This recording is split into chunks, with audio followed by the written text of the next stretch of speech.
Hello children, this is chapter 7 of Geography, India, our country. In our previous video, we have studied about the political divisions of India. Now in this video, we will continue with the physical divisions of India. India is a country with great physical contrasts. On the basis of these varied landforms, the country has been broadly divided into 6 physical units or divisions, and these divisions are the Great Himalayan Mountains, the Northern Plains, the Thar Desert or the Great Indian Desert, the Peninsular Plateau, coastal plains, and the islands. So children, one by one we will learn about each physical features. The first physical feature is the Northern Himalayas. Himalayas are the tallest mountain range in the world. Himalayas are youngest and highest fold mountains of the world. Himalayas are believed that they began forming in the late Cretaceous period, that is 145 to 66 million years ago. So children, these are mountains which are formed till now were the recent. That's why they are known as the youngest mountains.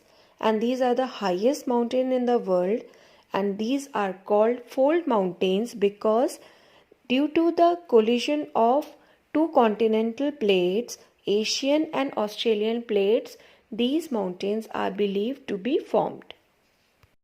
The word Himalaya means abode of snow, which is a Sanskrit word, and abode of snow means full of snow or covered with snow. The Himalayas are rise over 8,000 meters above the sea level. The Himalayan ranges run in an east-west direction along entire northern boundary of India. The Himalayas are extended for over 2,500 km from northwest to northeast of India.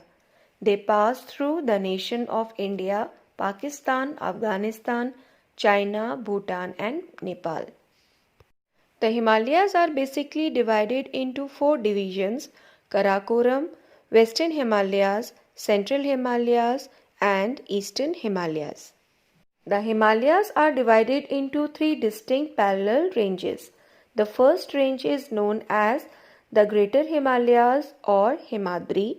The second range is known as Lesser Himalayas, Middle Himalayas or Himachal, and the third layer or range is known as the Outer Himalayas or Shivalik. The Greater Himalayas or Himadri. It is the northmost range of Himalayas. Its average height is about 6,000 meters. Some of the highest peaks of the world lie in the Himadri range. Greater Himalayas or Himadri is the home of lofty peaks which are permanently snow-covered. There are around 1,500 glaciers situated in the Himalayas. The total width of Himadri varies from 400 km in Kashmir to 150 km in Arunachal Pradesh. Some passes like Shipkila, Lipu Lake, Jojila and Nathula are situated in Himadri range. Passes are narrow gaps between the high mountains. The second range is the Middle Himalayas or Lesser Himalayas or Himachal. Himachal runs almost parallel to both the ranges. It is also called Lower Himalayas. The average height of Himachal range is about 3,500 meter to 500 meter and width is about 60 km to 80 kilometers. Important ranges of Lesser Himalayas are Dhauladhar, Mahabharat range and Pir Panjal. Famous hill stations lies in the Himachal range are Shimla, Mussoorie, Nainital, Darjeeling, Kulu Manali, etc. Some famous valleys of Himachal range are Kashmir Valley, Kulu Valley, Kangra Valley, etc. Shivaliks. Shivaliks is the third range of the Himalayas. It is also known as Outer Himalayas. It consists of foothills of the Himalayas. The average height of Shivaliks is 1000 to 1500 meter and width is about 10 km to 40 km. Shivaliks is a chain of low-lying hills made of sand, clay and rounded stones. Shivalik range is known for dunes also. Some examples of dunes are Dehradun, Kotli Dun, Patli Dun, etc. Children, as I have mentioned that Himalayas are divided into four parts. So, the another part of Himalaya is Trans-Himalayas or the Tibetan Himalayas. Trans-Himalayas or Tibetan Himalayas comprise Karakoram and Kailash range. The world's second highest peak, K2 or Mount Godwin Austen, is situated in the Karakoram range. Some famous glaciers, Baltaro, Siachen, etc., lie in the Karakoram range. The fourth part of Himalaya is called Purvanchal Himalayas or Eastern Himalayas. Purvanchal Himalayas or Eastern Himalayas is a mountain range of the Himalayas in the northeast India. It lies south of the Brahmaputra Valley. Eastern Himalayas or Purvanchal Himalayas consists of lower hills such as Garo, Khasi, Jantia, Mizo, Naga, Lushi, etc. Children, Himalayas are very important for us. So let's know what are the significance or importance of Himalayas. Himalayas stand as physical barrier. It acts as a wall barrier which separates India from East and Central Asian countries. The Himalayas are one of the most influencing factors on the climate of India. India is a monsoonal land only because of Himalayas. It traps the monsoon wind from the Arabian Sea and Bay of Bengal and forces them to shed their moisture content within the Indian subcontinent in the form of snow and rain. The glaciers of Himalayas are the source of the permanent rivers of northern India. River Indus, Ganga and Brahmaputra originates from the mountains and water is fed by melting of glaciers. These rivers get water by rain in rainy season, melting ice in summer and by snow in winter. Himalayas stand at protective barrier from the invaders since the early times. It is serving as a defense barrier to India. The scenic beauty of the Himalayas attract tourists from all over the world. The second feature of India is the northern plains. The northern plains of India lie at the foothills of the Himalayas. Northern Plain is a vast, flat and fertile area of alluvial soil, also known as alluvial plains. The northern plains are situated in between the Himalayas in the north and the peninsula in the south. The width of northern plains varies as we go from north to south. Width of these plains are 240 km to 320 km.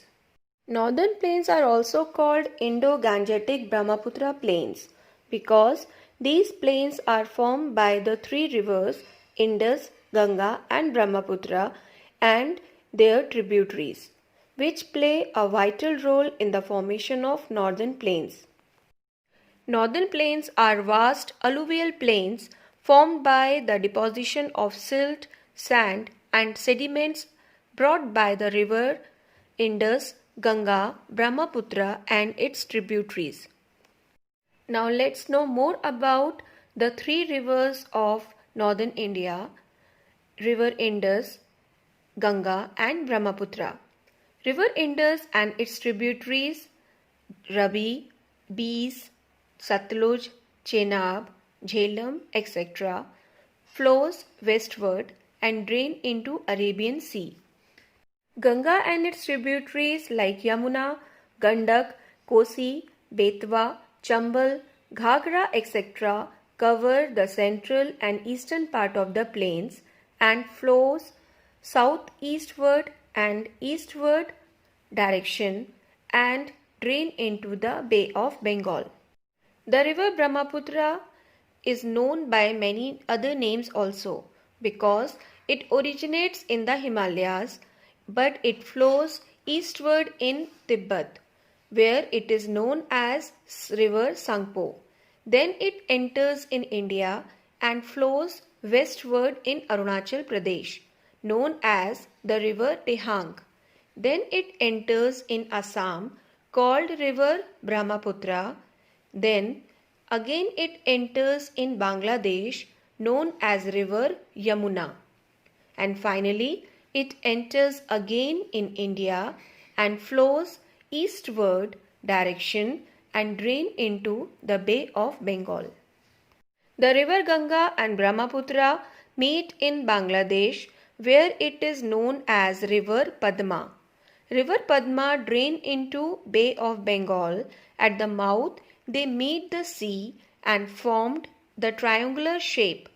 This shape is known as delta. This delta is Sundarban Delta, which is the biggest and fastest growing delta in the world. Importance of Northern Plains. The Northern Plains are vast, fertile land made of alluvial soil and home of many permanent rivers. The tropical climate favors cultivation of many crops. These areas are most densely populated regions not only in India but the most densely populated region of the world because of availability of water, its landform and favorable climate. The third physical feature of India is the Great Indian Desert. It is also called the Thar Desert. Thar Desert is located to the north and west of India. The Thar Desert is located in Rajasthan. It is an extensive stretch of sandy desert which is about 500 km long and 100 to 300 km wide. The Thar Desert stretches from the Aravalli Hills in the east, the border of Pakistan in the west, and Run of Kutch in southwest, and the border of Haryana. The climate in the desert is extreme. During the summer, the days are hot and dry. As the sun sets, it becomes cooler. This is because the sand heats up quickly in the day and cools down fast at night. The average temperature of summer ranges in between 52.8 degrees Celsius to 26 degrees Celsius. In winter, nights become very cold. Average temperature of winter is 10 degrees Celsius to 4 degrees Celsius. There is very little rainfall in the desert. The average annual rainfall of the region vary from 12 to 25 centimeter. Due to less rainfall, the area is dry with scanty or no vegetation. Because of less rainfall and less vegetation, there is soil erosion when wind occurs. The desert has small hills of sand called sand dunes. These sand dunes do not stay at one place, they always keep moving. The sand dune make the desert give it the appearance of the sea of land. The life of desert people is very tough. People living here do not get enough water. There are many areas in the desert that have water springs. Such a green spot in the desert is called an oasis. People usually live near the oasis. That is why these are some of the most sparsely populated areas of India.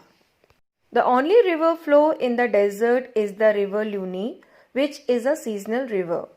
Nowadays, water of the Satluj River and its tributaries have been brought to this desert through a long canal called Rajasthan Canal or Indira Gandhi Canal.